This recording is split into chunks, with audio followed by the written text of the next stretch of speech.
¿Qué tal? ¿Cómo se encuentran? El día de hoy vamos a explicar el diagrama de un circuito eléctrico completo y vamos a empezar a leer sistema por sistema. Vamos a empezar con lo que es el sistema de luces direccionales, y de ahí nos vamos a derivar hacia los demás circuitos. Vamos a empezar con la explicación. Empezamos con lo que es mi batería. Mi batería va a alimentar a mi switch. Tengo una corriente constante hacia mi switch. Cuando abro el switch, tenemos una corriente que ya es una corriente controlada, o que también la conocemos como corriente de switch. Mi fusible, cuando se llega a fundir, todo el sistema de luces va a dejar de funcionar. Este fusible, en la mayor parte de las motocicletas, es un solo fusible para la mayor parte de los sistemas. La primera corriente que llega hacia mi flasher es una corriente constante. Al flasher nosotros le vamos a verificar que tenga continuidad, y en el caso de un flasher electrónico le vamos a verificar una prueba de diodos. Del lado contrario vamos a tener una corriente pulsante. Esta corriente pulsante es la que va a llegar al mando de dirección. En el mando de dirección se derivan las corrientes hacia el lado izquierdo o hacia el lado derecho. ¿Qué le voy a revisar al mando de dirección? Le vamos a checar, en este caso, continuidad, y del lado contrario que salga voltaje. Voltaje que también va a ser un voltaje pulsante hacia lo que es mis focos. En algunas de nuestras motocicletas está un poquito inaccesible el poder quitar los focos. Lo podemos comprobar con una prueba de resistencia para verificar que no se encuentre fundido. Continuamos y la corriente sigue viva y va a pasar hacia lo que son los interruptores de accionamiento del stop. Estos interruptores de accionamiento del stop, de un lado es corriente constante y del otro lado es una corriente controlada.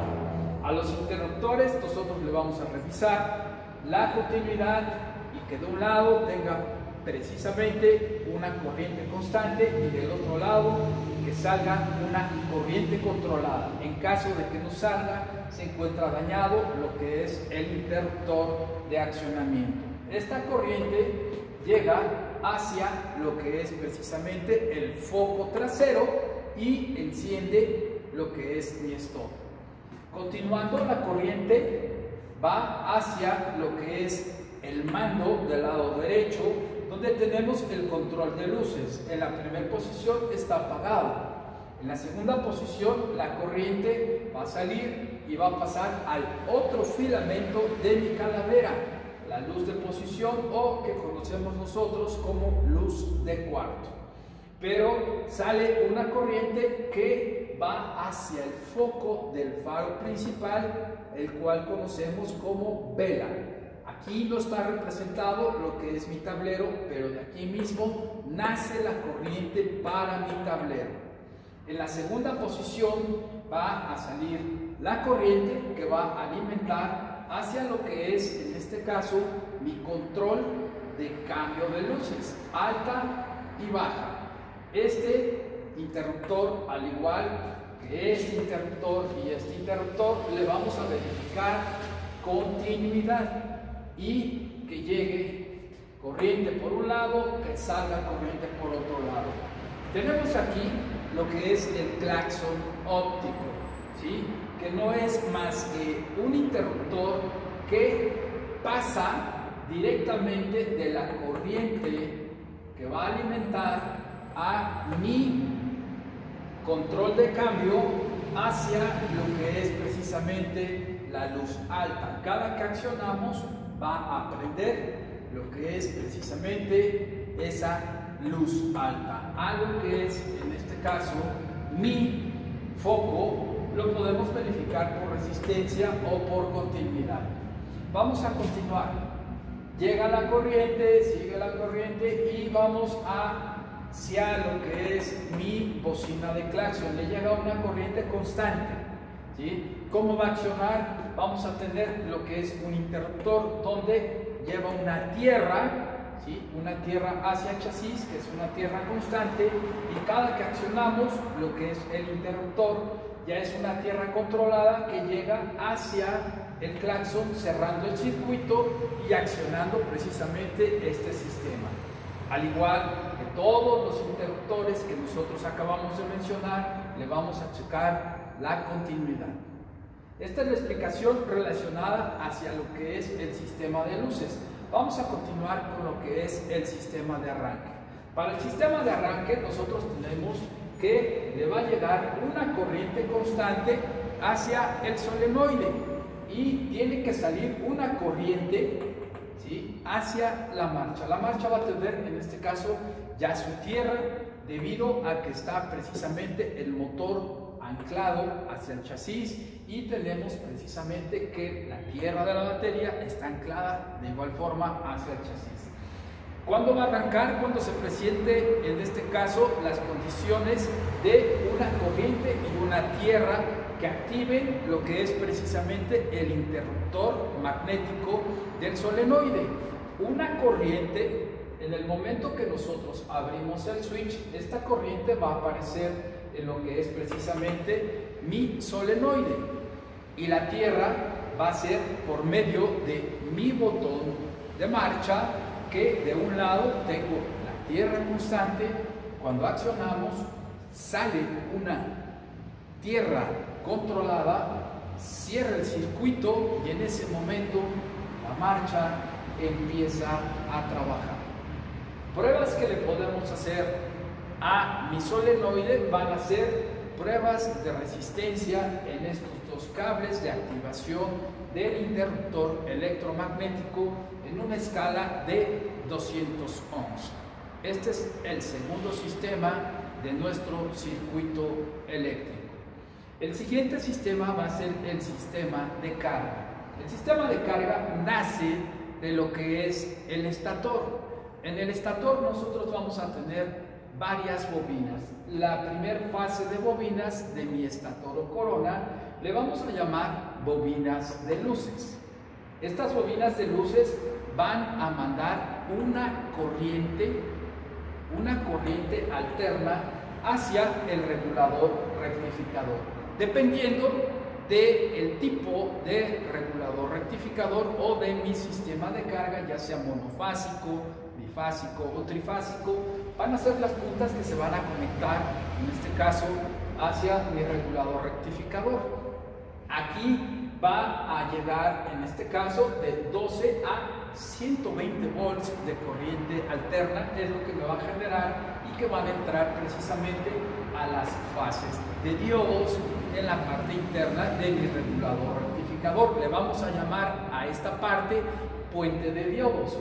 Tiene una tierra y cuando esto se combina, ¿qué es lo que va a pasar? Se regula, se rectifica, y por el lado contrario ya sale la corriente, una corriente directa de 12.5 a 14.5 volts, que esta va hacia lo que es precisamente mi batería.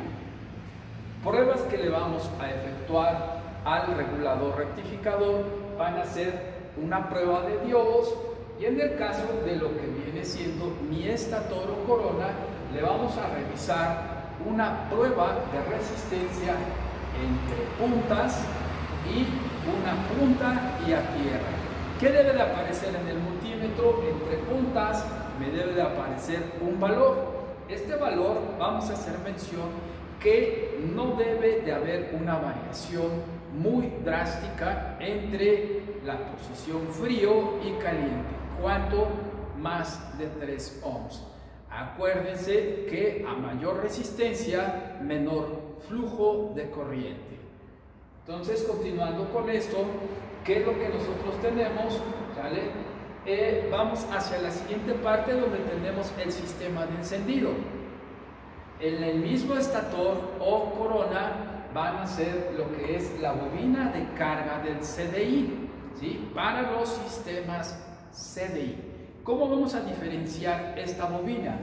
Esta bobina se va a encontrar con un aislante. Este aislante, ¿sí?, es precisamente el que va a ir hacia el CDI. En el caso de lo que es un sistema TCI, no va a haber esta bobina. Todas las demás bobinas van a ser bobinas de luces, pero el CDI se va a alimentar con una corriente directa de batería. Lo que no va a faltar va a ser precisamente los pulsos de la bobina pick-up o bobina pulsante que van a llegar al módulo de encendido. Vamos a llamarle módulo de encendido, y de ahí, dependiendo del tipo de comprobación que nosotros vamos a hacer adelante, ya físicamente en nuestra motocicleta, vamos a saber cómo diferenciar un CDI de un TCI. Cuando llegan estas corrientes hacia lo que es el sistema de encendido, ya sea CDI o TCI, sale un voltaje que todavía podemos en un momento dado medir y que va a llegar hacia la bobina de alta tensión. En la bobina de alta tensión se va a dividir en la parte interna en un circuito primario y un circuito secundario. Si nosotros queremos medir el voltaje que le llega a la bobina de alta tensión, vamos a desconectar lo que es esta conexión y vamos a hacer un puente con mi multímetro en 200 volts y vamos a darle marcha. Vamos a verificar precisamente la llegada de voltaje hacia mi bobina de alta tensión.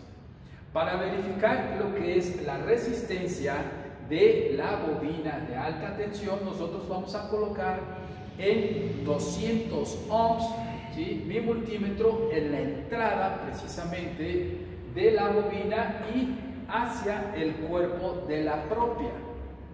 Debe de emitirme un valor. Los valores nosotros los vamos a verificar según las especificaciones del fabricante. Y para checar lo que es ahora el embobinado secundario, su valor de resistencia, nosotros vamos a colocar una punta de mi multímetro en la entrada y la otra hacia la salida de lo que es, en este caso, la bujía. Vamos a retirar lo que es el capuchón. El capuchón también